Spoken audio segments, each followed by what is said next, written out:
Why do you, as the leader of a nation of 700 million people, accept an invitation to come visit a small nation of 4 million at the outskirts of the world? Well, I don't think any nation is at the outskirts because, after all, it's a round world. But we are all neighbors, small or big, and I think we would like Norway to know more about India. We already have good collaboration with your country, but news about India is very scarce and not always balanced. And as you know, we believe that all nations should get to know one another better and cooperate more to try and solve problems. Most problems today are global problems, whether they happen to take place in India or anywhere else. The relations between Norway and India has always been good, as far as I know, but not very extensive. Should this relationship be given some concrete content? Well, we would like to. I don't know what is possible. You probably are aware of the details of the collaboration we already have with fisheries and so on. Humankind is balancing on the brink of the collapse of the world economic system and annihilation through nuclear war. Should these tragedies occur, can any one of us, large, small, rich or poor, from north or south, west or east, hope to escape? As now the leader of an online movement, are you considering any concrete initiatives to get to that goal, which is a goal of all people, but very few seems to be doing something about it? It's a goal which I think we must pursue. We must continue to pursue even if we don't seem to succeed. At the non-alignment conference, this was one of our major objectives, and it was one thing about which there was no argument. Everybody felt that we should first have a nuclear disarmament. That is, the nuclear powers should decide never to use nuclear weapons, to stop stockpiling. And are any concrete initiatives being considered? Well, except that we appeal to them. I don't think we can do very much more at this stage, but I think if public opinion grows, that does have some effect. All this talk about disarmament, including in the non-aligned movement, does not prohibit the fact that you are in a certain arms race with Pakistan. Well, if we could avoid war, we certainly are very much for peace, and we have never invaded or threatened another country. But unfortunately, we ourselves have faced aggression 5 or 6 times. And with that experience, we have to be ready to defend our frontiers and our people. But, we spend very little compared to the size of our country or population or the length of our land and sea borders. So we spend very little on defense. And when Pakistan suddenly jumps a decade ahead of us, we have to try to make up at least a portion of that. They jump a decade ahead. Are you referring to nuclear arms? Well, no, ordinary arms, the conventional arms. Although there's much talk of their going in for the nuclear, which they have so far denied. We of the developing world have no margin of safety. We shall be the first and the worst sufferers in any economic breakdown. In this interdependent world, where you cannot stir a flower without troubling a star, even the most affluent are not immune to such disturbances. Only with coexistence can there be any existence. At the non-aligned summit, one other important aspect was the North-South dialogue, where the conference more or less said it's dead or a non-starter. What can you do in order to get it started? Well, several initiatives have been taken, Cancun and so on. It's true, nothing much has come out of it. But I think that more and more countries in Europe are realizing that it must come about in some form or another. That is why we have said that while, we are for what are called global negotiations, but we could have it in two phases and start off with certain things which are of more immediate concern. And that is why we have suggested a conference on money and finance, for instance. What do you think are the prospects for that? I mean, it doesn't seem to have been very much of positive reaction from the Western countries. Well, it hasn't been opposed at all, as far as I know. By the way, if I may go back on the nuclear question, I'd like to make it very clear that we ourselves have no nuclear bombs or anything, and we don't propose to make any. Now, I'd like to keep to this north-south thing a little bit, because what means do the third world really have at its disposal to force the industrialist countries into doing something, into entering the dialogue? If we were more united, I think we could do a great deal. The industrialized countries need our markets, they need our raw materials. At the moment, their policy is rather two-faced. You know, on the one hand, they say, well, we must have freer trade. They put up barriers.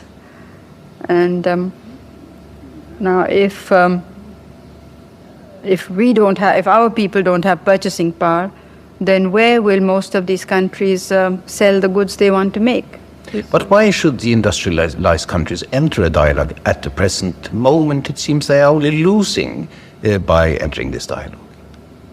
No, I think they're losing if they don't enter into the dialogue, because, as I said, that economies are linked if you look into the future, not just the immediate. But even immediately, there's hardly a country which doesn't have an economic crisis. Now, how are they going to solve it? It's obvious that the present economic system or the institutions that were built up to solve problems have proved to be quite inadequate. So something new has to be thought of. You have proposed that as many as possible of the world leaders should participate in the UN General Assembly this September. What would the purpose be of such a gigantic summit? Well, perhaps it was a bit idealistic, but the real purpose was that if you really got together, generates an atmosphere, and when people are feeling depressed all over the world, it generates hope. And also, by talking about one another's problems and possible solutions, sometimes you can hit upon something which will be can be agreed to by most people. Have you had any indications at all of replies to this proposal? Well, very vague so far. We regard non-interference and non-intervention as basic laws of international behavior. Yet different types of interventions, open or covert, do take place in Asia, in Africa, in Latin America. They are all intolerable and unacceptable. Interference leads to intervention, and one intervention often attracts another. No single power or group of powers has the justification or moral authority to so interfere or intervene. But you cannot condemn one instance but condone another. At the Non-Aligned Summit, you got a mandate to follow up the Iran-Iraq war. Have you considered anything concrete? Well, I don't know what you mean. You see, in this world, very few things are black and white. You know, most things are somewhere in the middle. We're in touch with both the governments. I can't say that anything very much has emerged. One non-aligned country that have seen an intervention is, of course, Afghanistan, and many people in the West find your position ambiguous. Would you like to explain this position? I think our position is quite clear. We are opposed to interference of any kind, and especially by troops.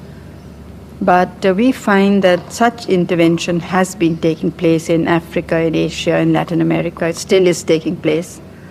And very little is said about these. I mean, we know that governments have been removed and puppet governments have been put up and so on and so forth. So it seemed to us that just to pick on one country was not realistic. Also, that the manner in which it was done, I think, aggravated the situation instead of helping it. Because I have no doubt that with this world hue and cry, the Soviet Union would feel threatened and surrounded and therefore want to dig in their toes even more. The same applies to a certain extent to Cambodia, where your government is supporting the Heng Samrin government installed by Vietnamese intervention. Does this amount to a certain, what you might call, anti-American, anti-Western bias in your foreign policy? Not at all. Now, our sympathies have been with Vietnam, as they are with any country that is ruled by foreigners. The Vietnamese fought very bravely against the French, and soon after that my father and I visited Vietnam. And immediately afterwards the Americans got involved. What for? I mean, they had no business being there. So there we were against American intervention. Now, what did they and the ASEAN countries and countries like Australia, New Zealand say at that time? They said, we are fighting here to save India from China. So our reply was, well, we'll deal with that question when it comes to us. I mean, you needn't do this. Now, we are supporting the Heng Samrin government because we think it has the support of the people of the land. And also what we have learned of the Pol Pot regime is really too horrible for words. And journalists who've gone from the Western world as well as from India and other countries, and they were not at all communists or supporters of the Vietnamese necessarily. They've come back with the most ghastly pictures, you know. Well, we can't possibly support the Pol Pot regime. Initially, many of the Western countries supported Pol Pot. Then when we talked to them, they said, no, we don't support Pol Pot, but we also cannot support Heng Samrin. But now they're supporting the coalition, which has Pol Pot as one of its components. So we find this very difficult to understand. We went yesterday to the reception when you were receiving people outside your house, and we saw people handing requests to you. What is happening with these requests? Well, all of them are not requests. Some are problems, personal problems with which we can do very little. I mean, they even are domestic problems.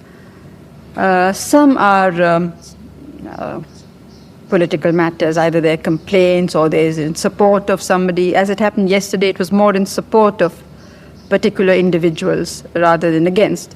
But sometimes they're against people.